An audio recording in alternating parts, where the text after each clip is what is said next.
Assalamualaikum warahmatullahi wabarakatuh. Pada kesempatan kali ini saya perkenalkan, nama saya Haikal Hafiz Bagio dari kelas SI17CA reguler malam dari STEMIK Bina Sarana Global. Di sini saya akan menjelaskan mengenai metode topsis saya dalam jurnal sistem pendukung keputusan penerimaan beasiswa murid berprestasi dengan metode Simple Additive Weighting atau SAW, yaitu autornya Pak Rahmat Hidayat yang merupakan dosen Akademi Bina Sarana Informatika, yang mana ini jurnal diterbitkan pada tanggal 2 September 2017. Berikut adalah langkah-langkah dalam penyusunan topsis. Yang pertama, menentukan parameter. Kedua, menentukan bobot parameter atau metode AHP level 1. 3. Menentukan tabel awal. 4. Menentukan alternatif bobot parameter atau metode AHP level 2. 5. Mengkalikan bobot parameter dengan data normalisasi dengan metode SAW atau Simple Additive Weighting. 6. Mencari ISP atau Ideal Solution Positive dan ISN atau Ideal Solution Negative. 7. Mencari jarak antara setiap alternatif dengan ISP dan ISN. Dan yang terakhir, mencari preference untuk setiap alternatif. Langkah pertama yaitu menentukan parameter. Di sini saya menentukan parameter berdasarkan jurnal yang saya gunakan, yaitu Sistem Pendukung Keputusan Penerima Beasiswa Murid Berprestasi dengan metode Simple Additive Weighting, yang mana terdapat 5 parameter, yaitu bisa kita lihat di sini ada nilai rata-rata rapot, absensi kehadiran, penghasilan orang tua, perilaku, keaktifan organisasi. Dan saya juga menentukan kriterianya, yaitu nilai rata-rata rapot itu benefit, absensi kehadiran itu benefit, penghasilan orang tua itu cost, perilaku benefit, dan keaktifan organisasi itu benefit. Setelah saya menentukan parameter beserta kriterianya, lalu saya menentukan bobot parameter atau AHP level 1.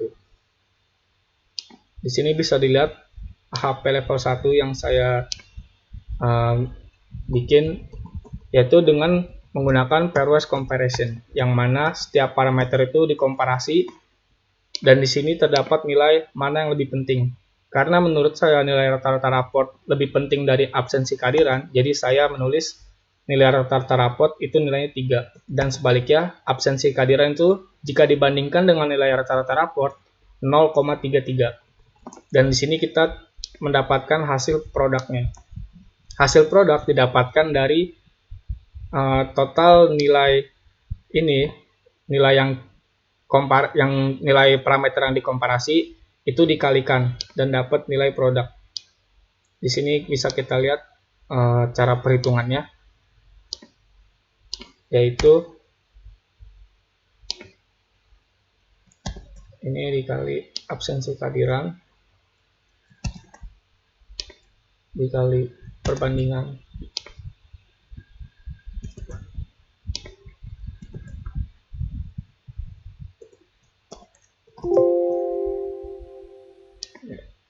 Lalu kita dapat hasilnya 90.000. Di sini kita blok aja, nanti hasilnya bakal sama. Setelah kita mendapatkan hasil produk, kita mencari nilai akar. Nah, cara mendapatkan nilai akar yaitu nilai produk dibagi dengan nilai produk akar pangkat 1 dibagi 5. Nah, jadi nilai produknya 90, kita akar pangkatkan 1 dibagi 5. Kenapa 1 bagi 5? Kenapa ada angka 5? Karena parameter kita itu ada 5, jadi dibaginya 5. Dan ini merupakan hasilnya, kita blok aja nanti. Di sini hasilnya. Lalu kita mencari nilai bobot. Nah, cara mencarinya itu nilai akar dibagi dengan jumlah akar. Nah, di sini kita bisa tahu jumlah akarnya. Kita jumlahkan, dapat nilai akarnya 6,1045.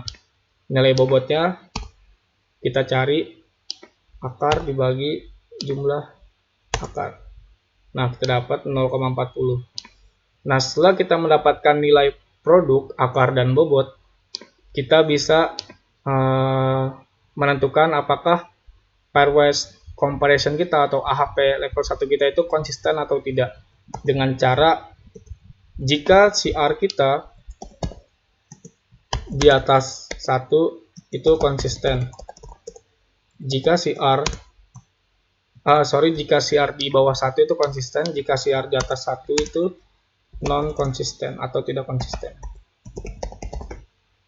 Nah, di sini kita mendapatkan sum atau jumlah dari nilai yang dikomparasi.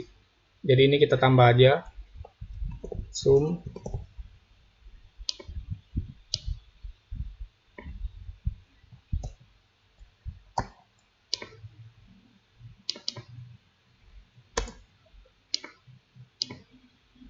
lalu ada sum dikali bobot. Jadi ini sumnya tinggal dikalikan aja dengan bobot yang ada. Dikalikan, lalu kita mendapatkan nilai Imax. Imax itu dari jumlah sum dikali bobot ini. Kita tambahkan aja. Lalu hasilnya 5,145. Kita mendapatkan nilai CI. Nilai CI itu dari Imax dikurang 5 dibagi 5 kurang 1.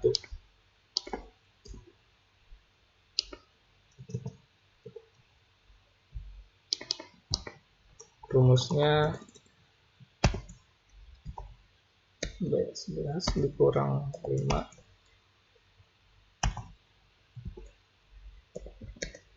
kurang lebih. Nah, kita dapat nilai CI-nya. Lalu kalau untuk nilai RI itu ada standarnya, kolom semisal parameter kita 5, nilai RI kita 1,12. Jika parameter di bawah 5 seperti 4 itu 1. Jadi semakin kecil parameter, semakin kecil nilai RI-nya. Dan di sini kita mendapatkan nilai CR-nya yaitu 0,03, yang mana itu di bawah 0,1 atau di bawah 10%. Yang mana hasil pairwise comparison kita ini konsisten. Lalu setelah menentukan bobot parameter dengan metode AHP level 1, kita bisa menentukan ini menentukan kriteria. Tadi kita udah di awal ya. Jadi nilai rata-rata itu benefit, absensi benefit, penghasilan orang tua, cost, perilaku, benefit, keaktifan organisasi, benefit. Kita bisa menyusun tabel awal kita. Nah, di sini tabel awal kita sudah lengkap. Ada alternatif, kriteria, bobot, parameter. Bobot udah dapat dari tadi metode AHP level 1. Di sini alternatif kita masih menggunakan alternatif perbandingannya masih beda-beda, belum satu rasio. Ada sangat tinggi, cukup 4 juta. Nah, di sini saya menormalisasinya menjadi satu rasio, tapi masih ada satu yang belum sama. Nanti akan kita normalisasi lagi di metode SAW. Nah, setelah membuat tabel awal, kita masuk ke langkah selanjutnya, yaitu mengalihkan bobot parameter dengan data normalisasi menggunakan metode SAW.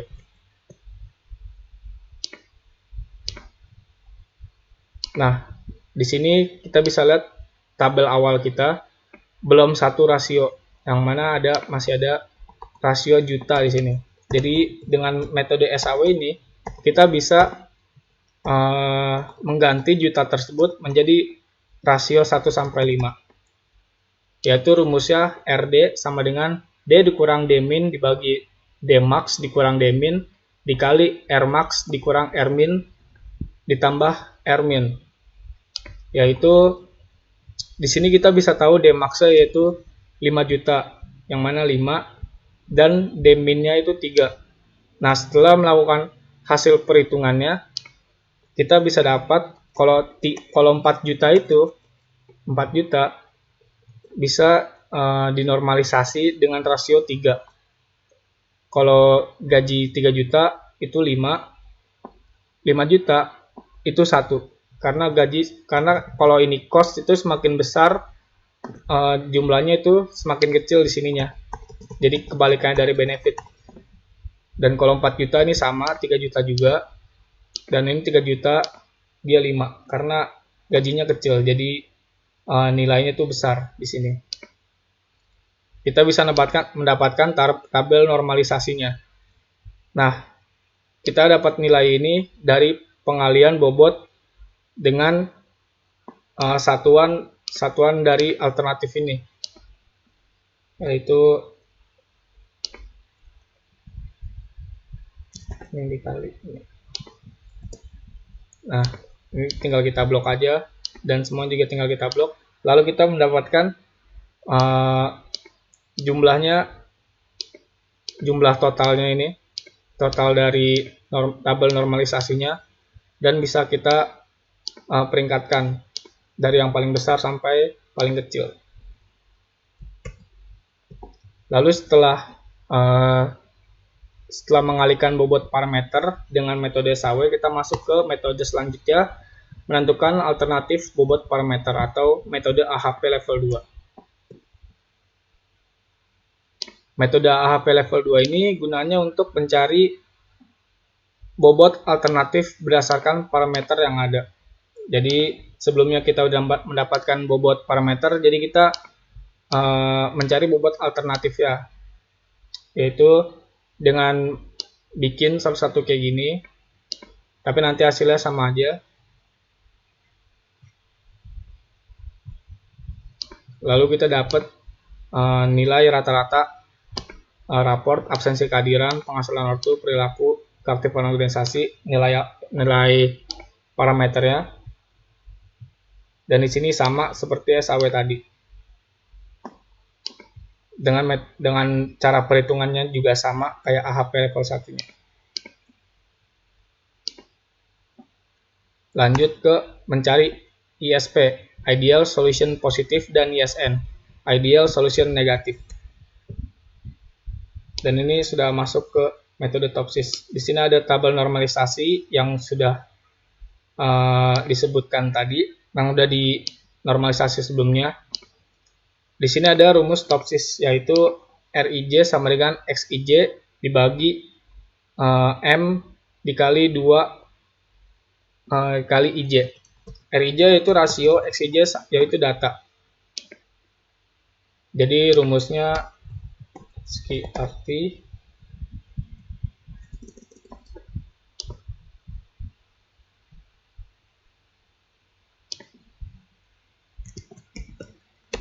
SQRT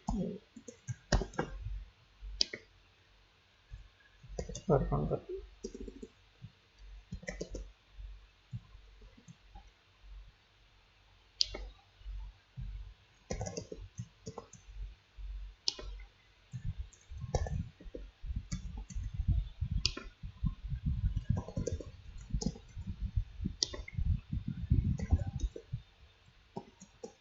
Nah, dapat hasilnya tinggal kita blok aja.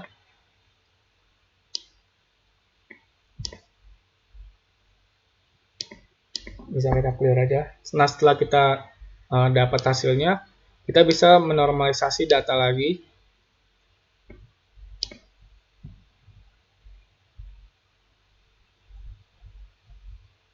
Lalu ini kita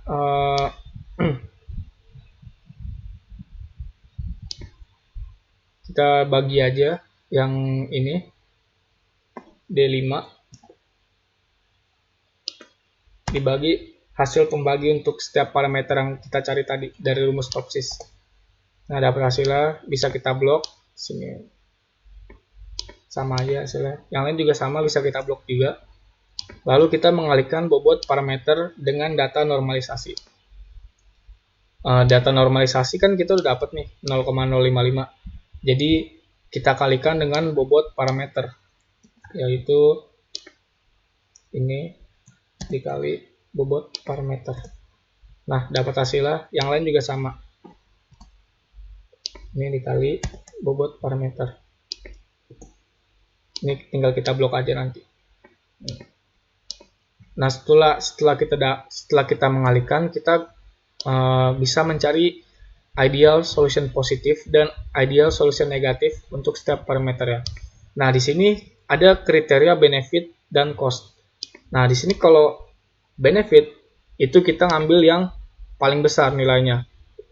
Untuk ISP-nya kita ngambil yang paling besar semuanya. Kalau untuk yang benefit, dan kalau untuk yang ISN-nya kita ngambil yang kecil ISN-nya. kalau untuk benefit. Dan sebaliknya yang cost sebaliknya. Kalau ISP-nya kita ngambil yang kecil, ISN-nya kita justru ngambil yang gede. Nah, di sini karena ini benefit, ISP positif, kita ngambil yang paling gede nilainya, yaitu 0,22. Yang ini juga sama, kita ngambil yang paling gede, ini ada yang 3, sama semua. 134. Nah, ini cost, kita tetap ngambil yang paling gede. Karena ini ISP positifnya. Dan ini juga sama, kita ambil yang paling gede. Nah, untuk ISN kita ambil yang negatif ya. Yang paling kecilnya. Ini. Lalu kita mencari distance atau jarak, mencari jarak antara setiap alternatif dengan ISP. Rumus mencari jarak D1 plus ialah D1 plus sama dengan akar pangkat N YI plus dikurang YIJ akar pangkat 2, yaitu SQRT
pokoknya di sini rumusnya kayak gini. Jadi ini dikurang ini akar pangkat 2. Dan untuk distance yang keduanya, yang untuk min itu juga rumusnya sama. DI sama dengan akar pangkat I sama dengan 1 YIJ dikurang akar pangkat 2. Yaitu rumusnya sama kayak gini. Tambah SQRT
ya, pokoknya hasilnya segini. Jadi kita blok aja.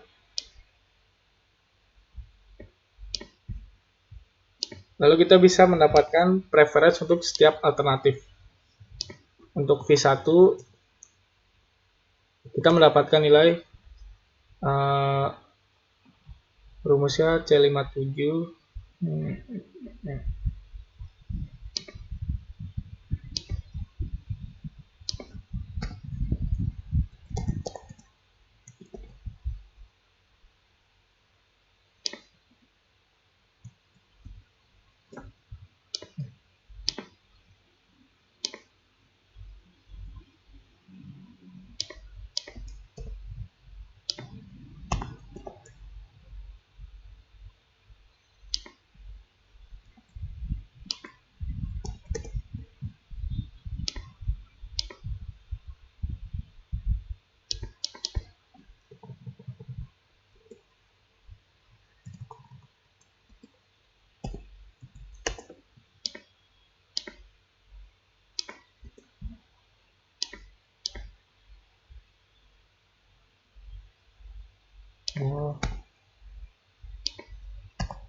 Nah, ini rumusnya.